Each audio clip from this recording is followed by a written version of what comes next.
Good evening, everyone. This is Jeremy here at ExtremeWeatherTracker.com, updating your tropical weather at 3:57 p.m. on August the 20th. I want to make a quick video today. I don't have a lot of time, but I want to focus on 97L, located here just east of the Lesser Antilles. A tropical storm Harvey did move inland, made landfall on the coast of Belize today as a 50 mile per hour, 50 knot tropical storm rather, and I should move on inland into the Central American coastline, bringing heavy rains to those guys over the next couple of days. Now 97L is going to be the focus of our attention over the next few days, and as you can see, still battling just a little bit of dry air here to its north and east, but you can see these outflow bands. It's actually becoming quite a bit better organized this afternoon. You see a mid-level cyclonic turning somewhere in this area here, and it's approaching the Lesser Antilles Islands. That's one of the reasons I did this update. I want to show you the hurricane hunters imagery. This is from Google Earth, and you can see the hurricane hunters. They flew in from the north west into the system, actually made a round, did not find a low-level center in this area here, but they did find a lot of winds in this northeast quadrant of 50 to 60 miles per hour. Definitely solid tropical storm force winds here, and if they find a closed low, they will probably classify this afternoon, this evening, into a tropical storm Irene. Now, depending on whether they find a closed low, they will have to find some westerly winds in this area here before they will classify this into a tropical cyclone. Now, I want to talk about the eventual track. Let's go and take a look at the floater, and as you can see, you see all these high-level winds, which is the milky white clouds here. These low-level winds here you can see in the gold or yellow-looking color, and you can see sort of a turning here, but I'm not sure I can see a closed low. Of course, it is kind of covered up by this top layer of convection, so it is hard to tell. But the hurricane hunters will find out that information if it's there. Let's go look at the tracks of 97L. You can see the model consensus is here, initialized just south of 15 west and brings it north and west over the islands, over the greater Antilles, and into Florida, putting Florida in the bullseye for a landfall.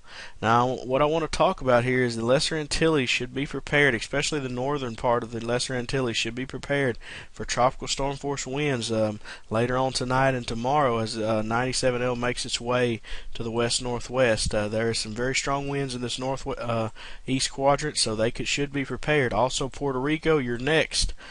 Be prepared if this thing consolidates even further.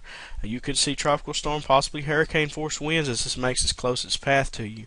Also, the Dominican Republic and Haiti, you should also be prepared for some very strong winds. If this thing takes a little bit southerly track, it definitely is going to slam you guys here in Haiti and the Dominican Republic with some very strong winds and possibly some heavy rains. And also eastern Cuba, you're a little bit further out, probably 4, 5, 6 days away, but definitely this thing has a possibility to strengthen before it makes landfall somewhere along these islands over the next few days.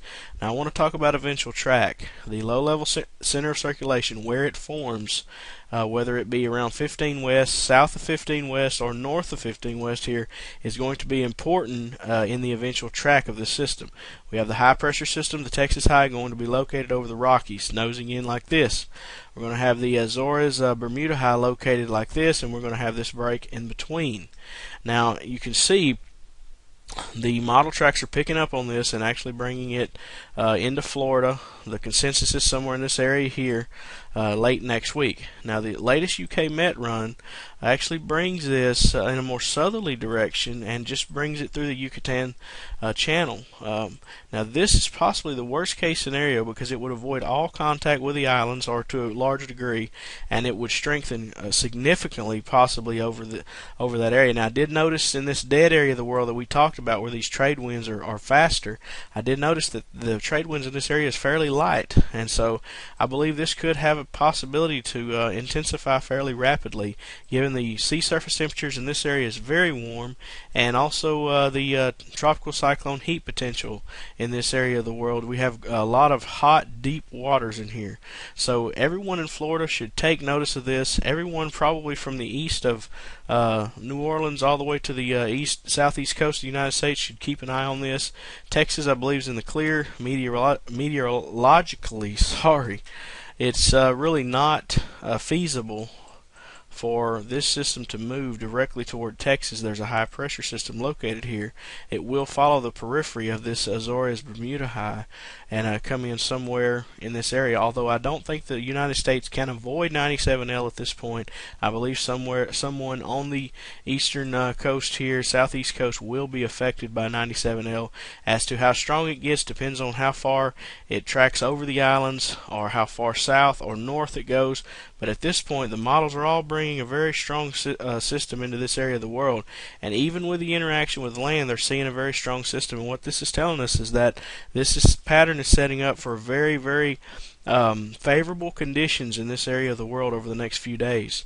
So this system could possibly be a potent cyclone, very troublesome cyclone down the road. So everyone in the islands, you guys need to be expecting tropical storm force, if not hurricane force conditions, the farther west this tracks and the more intense it becomes. If it takes this southernmost track, it will avoid this mountainous terrain here of Hispaniola and should have a chance to strengthen farther. So I believe that cone of possibilities at this point is somewhere in this area here, all the way up possibly to the southeast coast of the United States here, affecting anywhere from South Carolina here to Georgia down to Florida. But Florida is right in the bullseye here, guys.